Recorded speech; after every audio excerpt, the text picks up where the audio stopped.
Atish sir बोल रहे हैं, सियादी से सर बोल रहे हैं। सर चलिएगा, एक जगह गांव पे खून हो गया। कहाँ से बोल रहे हो?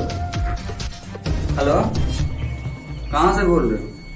सर नहीं सर, हम फील्ड में नहीं है, वहाँ पे जो सर स्कूल है पास, उसके पास में खंडर नहीं है, उसी खंडर से हम बोल रहे हैं सर। हाँ जी सर। तुम वहीं पे रहो, हम अभी आ रहे हैं।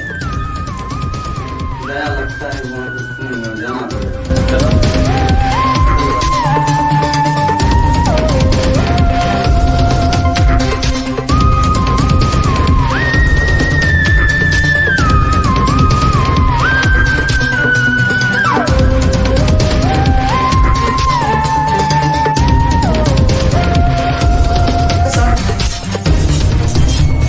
चेक करो इसको।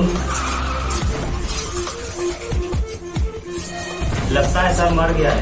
ओह, जानते हो दया, लगता है रेप करने से मरा। हेलो। तो गाइस अगर वीडियो आपको अच्छा लगता है तो लाइक और शेयर करो और चैनल को गाइस सब्सक्राइब करो। तो गाइस नीचे